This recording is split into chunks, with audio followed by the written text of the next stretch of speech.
tiga.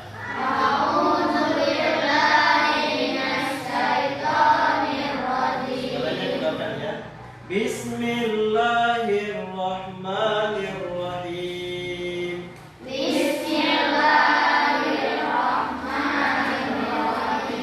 Alhamdulillahi rabbil alamin.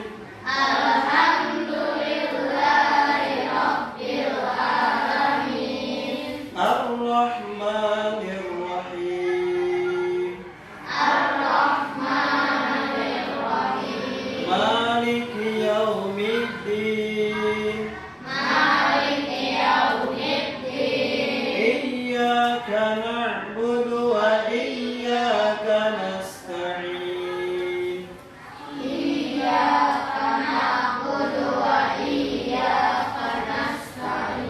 Ihdinas siratal mustaqim.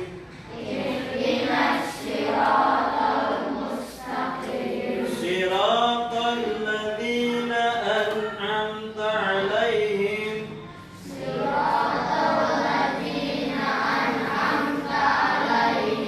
Ghairil maghdubi 'alaihim waladdallin.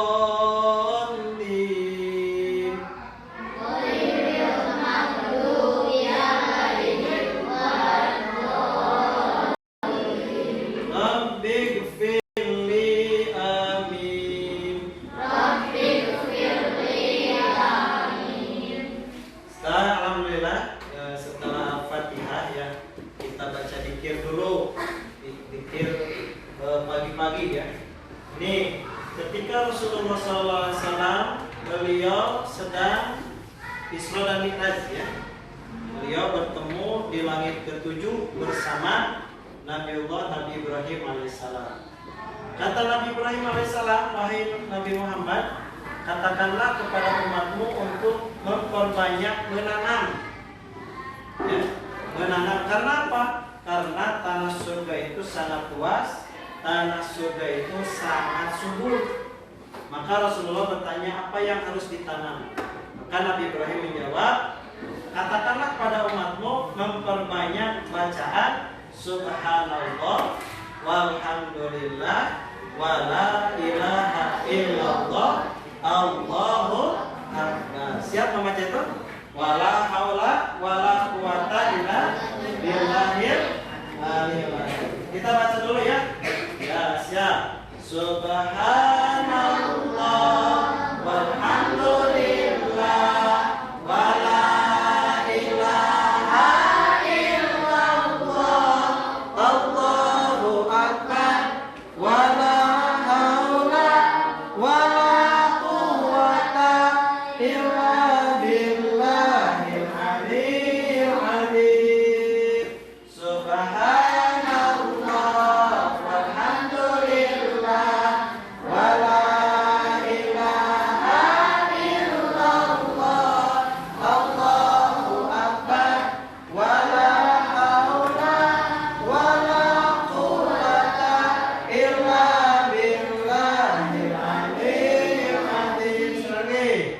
Subhanallah walhamdulillah wala ilaha illallah Allahu akbar wala haula wala quwwata illa billahil aliyyil azim. Shalawat. Allahumma sholli ala sayyidina Muhammadin tibbil qulubi wa awaliha wa afiyatil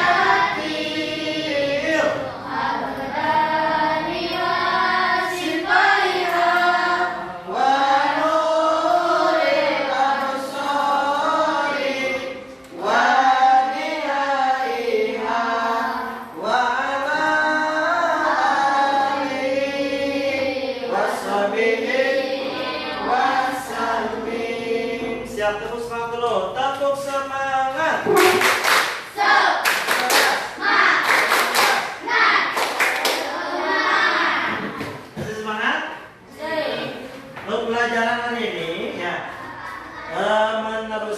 melanjutkan pelajaran-pelajaran yang sebelumnya, yaitu pembelajaran tentang beriman kepada Nabi. Ya, ada halaman 59, mengenal Rasul-Rasul Allah. Halaman 59. Namun sudah ditugaskan untuk merangkum, menulis ya di rumah ya.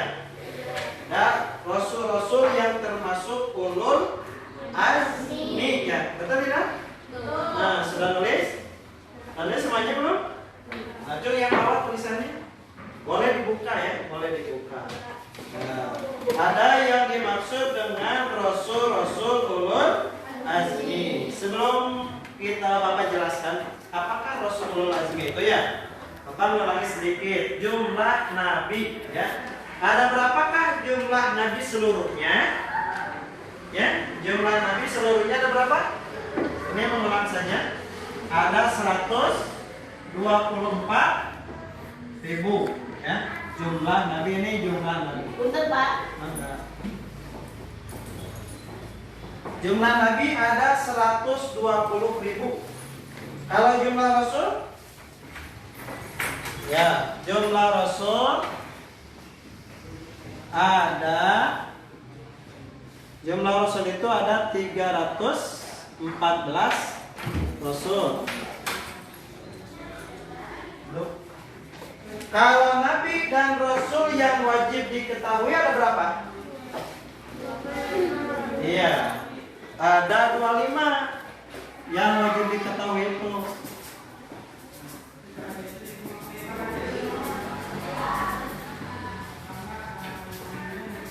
Ada 25 ini udah ya dijelaskan juga. Nah, yang sekarang yang termasuk nabi ulul azmi ya. Yang ulul azmi ada berapa? Ada 5 ya, ada 5. Siapa saja yang 5 ini? Ya, siapa saja? 1 Nabi Nuh, 2 Ibrahim, 3 Nabi Musa, 4 Nabi dan yang terakhir Nabi Muhammad ya. Suka disingkat ya supaya mudah menghafalkannya. Singkatannya ini ya, Nimim ya. Nimim itu 1 Nabi Nuh alaihi salam, 2 Nabi Ibrahim alaihi salam, 3 Nabi Musa alaihi salam, 4 Nabi Isa alaihissalam, dan 5 Nabi Muhammad sallallahu alaihi wasallam ya. Nah, ini nabi-nabi yang termasuk ulul azmi. Karena Bapak nanya dulu, apa sih ulul azmi? Berarti ada 2 kata. Ada ulul, ada al-azmi. Apa sih ulul ini? Apa sih azmi ini? Siapa yang tahu? Itu bisa dibaca dulu ya sebetulnya. Dibaca dulu. Kan sudah dibaca, sudah ditulis. Kalau ulul artinya orang yang mempunyai. Yang mempunyai. Kalau azmi, iya, azmi itu keteguhan atau kesabaran ya. Jadi Nabi ulul azmi berarti Nabi yang mempunyai keteguhan atau kesabaran yang luar biasa. Bukan berarti yang lainnya tidak teguh atau tidak sabar, tapi yang 5 ini dikategorikan yang sabarnya, yang teguhnya sangat luar biasa. Ya, sangat luar biasa. Jadi ini adalah nabi-nabi yang sangat spesial. Coba kalau kita lihat dulu dari ini ya, ada di sini kisah keteladanan kan ya. ada Nabi Nuh alaihissalam. Tuh. Halaman 62. Dan Nabi Nuh alaihissalam 52. Ada A. Nabi Nuh alaihissalam adalah keturunan ke-10 dari Nabi Adam. Ya. Ia mengajak manusia agar menyembah Allah dan melarang memperhambakan diri kepada selain Allah. Sampai Nabi Nuh alaihissalam itu berdakwahnya berapa tahun? Berapa tahun? Ada yang tahu? Ini berapa? 950 tahun. Coba bayangkan kalau berdakwah 950 tahun. Pengikutnya tidak banyak. Selama dakwah 950 tahun, pengikutnya hanya 80 orang. Dakwah sekian lama bangetnya, yang mengikutinya hanya sedikit.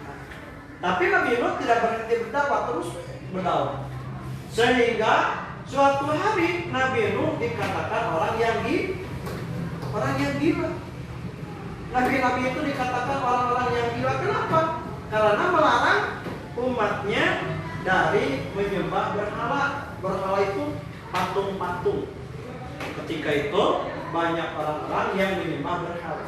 Nabi Nuh dengan giatnya, dengan giginya, jangan menyembah berhala, sembahlah Allah Subhanahu wa taala. Sehingga sekian lama berdakwah, umatnya semakin murka kepada Nabi Nuh. Maka dianggapnya Nabi Nuh itu orang yang tidak waras. Sehingga turunlah perintah Allah untuk kepada Nabi Nuh untuk apa? Membuat apa? Perahu. Ya, Nabi Nuh diperintahkan oleh Allah untuk membuat perahu. Ini contohnya ya. Ini mah contoh ukurnya. Ini perahunya. Dibikinnya di mana? Ternyata Nabi Nuh membuat perahu itu bukan di laut, tapi di puncak gunung. Coba kalian bayangkannya. Ada yang bikin perahu di puncak gunung, kira-kira buat apa? Kan gitu ya. Buat apa kan perahu mah di mana? Di laut. Tapi itu adalah perintah Allah. Sehingga jadi umatnya teh semakin nggak percaya kepada Nabi Nuh. Udah aja itu Nabi Nuh mah dikatakan udah gila katanya. Masa bikin perahu di mana? Di atas gunung kan? Bikin perahunya juga bukan sebentar, tapi ratusan tahun. Bikin perahunya bukan 10 hari, bukan 1 tahun, tapi ratusan tahun. Dari awal Nabi Nuh alaihissalam menanam pohon, ya, diperintahkan oleh Allah untuk menanam pohon dulu. Kemudian setelah pohonnya besar, maka dijadikanlah perahu, ditebangan pohonnya, dijadikan perahu. Dikatakan kurang lebih hampir sampai 200 tahun. 200 tahun, oh lamanya. Bikin perahu sampai 200 tahun. Perahunya bukan perahu kecil-kecil. Ya, karena dikatakan Nabi Nuh itu badannya sangat tinggi. Kalau Nabi Adam, itu kan Nabi Adam berapa tadi? Nabi Adam itu tingginya katanya para ulama menjelaskan kurang lebih 30 meter Nabi Adam itu tinggi. Kamu tingginya berapa? Semampainya 1 meter lebih, bahkan 1 meter 60. Segini. Ini 10. Berarti 10 kalian bapak lagi. Ya kurang lebih seperti itu. Nabi Adam alaihissalam. Nabi Nuh itu keturunan ke-10. Ya kurang lebih katanya tingginya sekitar 38 atau 39 meter tinggi. Maka perahunya juga perahu yang tinggi. Itu bukan perahu yang pendek. Perahu nage yang tingginya lebih dari Nabi Nuh. Masa kecil, ya? Banyak dia di perahunya. Ya dongkongannya kan tinggi, pasti perahunya lebih tinggi. Bukan 1 tingkat kan? Nabi Nuh bikin perahunya berapa tingkat? 3 tingkat. Jadi kalau tingginya satu perahunya 35 meter dikali 3 berarti berapa meter? 105 meter. Subhanallah tingginya. Subhanallah. Maka ini perahu ini adanya di atas gunung. Bikinnya segede gunung juga. Hampir kurang seperti itu ya. Bukan perahu yang kecil. Maka wajah bikin perahunya juga lah lama. Dan kalau bikin perahu, kamu mah bikin perahu pakai kertas mah gampang kan gitu ya. Iya mah pakai kayu saudara.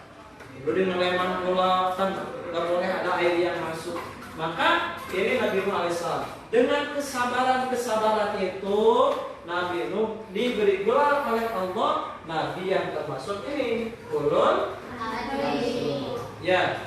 Kedua Nabi Ibrahim. Kenapa Nabi Ibrahim disebut ulul azmi? Dia berdakwah menjalankan perintah Allah sampai Nabi Ibrahim dibagaimanakan oleh Raja Namrudnya.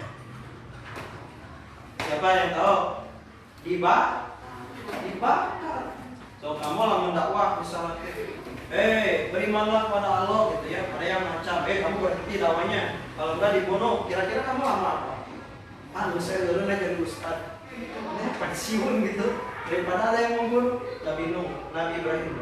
Walaupun ditegur, walaupun dihukum, dia berani kepada Raja Namrud. Maka mau dibakar, sudah dibakar kan Nabi Ibrahim dibakar. Tapi ada pertolongan dari Allah Subhanahu wa taala. Kata Allah, "Ya naru hai api, kuni bardan." Jadilah kamu api yang dingin. Wassalaman ala Ibrahim. Selamatkanlah Nabi Ibrahim. Api itu bukan terasa panas. Api terasa dingin. Maka Nabi Ibrahim pun dikatakan ulul azmi. Sama ya, Nabi Musa, Nabi Isa. Nabi Isa bagaimana? Nabi Isa itu katanya hampir disalib. Ya. Tapi yang disalib itu sebetulnya bukan Nabi Isa. Siapa katanya? Namanya Yudas ya. Adanya salah satu murid Nabi Isa yang namanya Yudas. Yudas ini berkhianat kepada Nabi Isa alaihissalam. Ya, mengatakan kepada orang Yahudi bahwa Nabi Isa itu ada di rumah itu. Maka Nabi Isanya diangkat oleh Allah ke langit. Yang di Yudas ini masuk ke rumah Nabi Isa, kemudian diserupakan wajahnya oleh Allah dengan Nabi Isa. Maka yang ditangkap oleh orang Yahudi ini adalah ini siapa? Yudas. Kemudian Yudas ini dibawa diiring-iring, bajunya dibuka dan disalib. Jadi salibnya gini, salib dia dinatihan yang salib itu karena pada waktu itu hukumannya seperti itu, hukuman mati teh disalib ya. Kemudian disalib itu ditimbulan ya sampai Yudas itu meninggal. Jadi yang ada di salib itu bukan Nabi Isa ya, bukan Yesus, tapi yang disalib itu adalah Yudas ini ya, Yudas ini. Makanya kalau bahasa Yesus itu bahasa Ibrani ya, Yesus. Kalau bahasa Arabnya Isa ya. Dia Nabi Isa dan Yesus itu orangnya sama-sama. Tapi yang disalib bukan Yesus, yang disalib bukan Yudas, bukan Nabi Isa. Siapa? Yang disalib itu adalah Yudas. Bagaimana dengan Nabi Muhammad sehingga Nabi Muhammad ini dikatakan Nabi ulul azmi? Nabi Muhammad itu berjuangnya sangat-sangat pedih. Pernah suatu hari Nabi Muhammad SAW sholat di depan Ka'bah, ya, sholat di depan Ka'bah. Kemudian ketika sujud ada namanya Abu Jahal. Abu Jahal ini kemudian menyimpan kotoran onta di punggungnya Nabi Muhammad SAW, sehingga Nabi Muhammad tidak bisa berdiri. Untung ada putrinya yang berjalan. Itu Nabi Muhammad. Ketika dia dakwah, banyak orang yang dilempari dengan batunya, dilempari dengan batu, dilempari dengan kotoran. Ada yang juga ketika Nabi Muhammad berdakwah diludahi. Menurut diludahi kumaha? Bisa nanti orang rek berangkat ke masjidnya, rek ceramah cerita nanti dicirukan cuah gitu ya. Pasti melarang mau jadi ke masjid lagi. Pasti gitu kita. Tapi Nabi Muhammad tidak seperti itu. Juga kalau kita mah diludahi pasti ngomongnya jelek gitu namanya. Ada yang meludahi kita. Sing buduk kan katanya, sing bisul kan katanya. Ada yang sing ngitwitan. Nabi Muhammad enggak beradu. Bahkan malaikat Jibril datang kepada Nabi Muhammad, hancurkan enggak kau itu? Kalau misalkan itu ya di Taif, hancurkan jangan katanya. Mungkin ada anaknya atau keturunannya yang menjadi orang yang beriman. Kalau dihancurkan kan putus ya keturunannya. Maka Nabi Muhammad itu terkenal dengan sifat sayang. Coba kalau disimpulkan, ini kesimpulannya dari yang kalian baca tentang ulul azmi ini, menjelaskan atau hikmahnya tentang apa? Tentang sifat apa? Syukur, sabar, tawakal, atau qanaah? Ya, betul. Jadi, ini penjelasan ini adalah tentang bagaimana kesabaran. Disebut ulul azmi karena mempunyai kesabaran. Dilebihkan dari nabi-nabi yang lain karena kesabarannya lebih. Maka kita juga seperti itu. Kalau kita bersabar, teguh, tekun, maka insya Allah akan sukses. Ya. Contoh misalnya kita belajar, perlu sabar nggak belajar? Sabar. Pikiran matematika THC. Ya. Pikiran bagaimana cara menghitung kubus, bagaimana sudutnya, bagaimana misalnya teh buah dibagi dua sabaran adieu. Ya, guru teh bala-bala hiji dibagi dua jadi satu masewa kan, masewa. Pusing matematika juga. Makanya kalau tidak sabar, mama pusing sekolah teh bisa keluar. Ada yang gitu. Ada orang yang masuk pesantren kan ya? Masuk pesantrennya kali sebulan mama terbetah keluar. Itu harus perlu kesabaran. Sekolah juga gitu. Ya. Nanti kalau misalnya ada orang kuliahan, orang tuanya meninggal, harus bayar per semesternya berapa, yang orang tuanya meninggal tidak ada yang usaha. Nanti kalau tidak sabar tidak akan tamat kuliahan. Nah, kesabaran itu sangat diperlukan. Sedang belajar, siapa harus sabarnya? Dulu dalam belajar.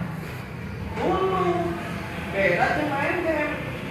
Main FF 5 jam itu terpuluh.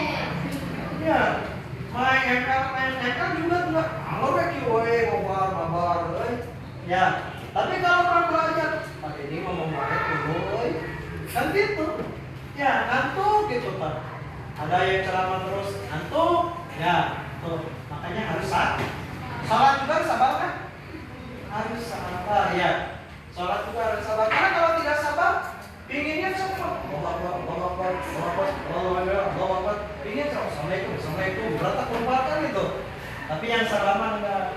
Salatnya dilaksanakan setelah salat berdoa dulu. Ya nggak langsung buka sarung, langsung main. Itu harus sabar juga. Ya. Harus sabar, ngomong berparawehan harus sabar bisa. Maka nanti ada bulan puasa itu juga melatih kesabaran. Nanti nggak? Ya, nah itulah penjelasan sedikit ya. Selanjutnya, ini untuk pelatihannya saja. Ya, bagaimana kalian sudah memahami atau tidak? Ada latihan soalnya ya. Halaman halaman 66 ya. Ada halaman 66. Nanti ditulis soalnya, kemudian kalian jawab. Boleh dilihat di bukunya juga boleh ya. Kalau sudah hafal silakan saja. Ya. Mungkin cukup segitu ya. Nah, silakan sekarang latihan